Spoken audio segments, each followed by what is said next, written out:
পরশুদিন শান্তিপাড়ায় ঢুকবে, পরশুদিন মাইকেলে ঢুকবে, আরো কোথায় কোথায় আছে সব জায়গায় ঢুকবে। তাই প্রথমেই একত্রিত হন, সে যেন জায়গাটা না পায় ঢুকার, সে দরজা যেন খুঁজে না পায় আমাদের ঘরে ঢোকার জন্য।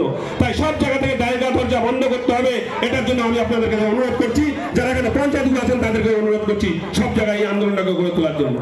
কালকে যেন আমাদের ফুলবাড়ি 1 থেকে যত রেলের জমি আছে, বিশেষ করে পঞ্চায়েতের অনুরোধ করছি আর আমাদের নেতৃত্ববর্গকে, কালকে যেন উত্তরবঙ্গের রেল দেখে যে নোটিশ, রেলের উচ্ছেদের নোটিশ দিতে গেলে কি অবস্থা হয় সেটা যেন কালকে আমরা দেখাতে পারি। এটা সবাইকে অনুরোধ করছি, সেটা সবাইকে অনুরোধ করছি। আমি এটা ভাববেন না যে আমি একা গেলাম আর আন্দোলন সাকসেস হয়ে গেল। আমি এখানে সকল নেতৃত্বরা আছে যারা এখানে এসছেন, সুকান্ত সহ যুব অমিত চলে গেছেন, অমিত সহ রানাদা আছেন, বিশেষ করে প্রধান আছেন, জেলা পরিষদের মেম্বার আছেন, অঞ্চল সভাপতি আছেন, আমাদের অন্য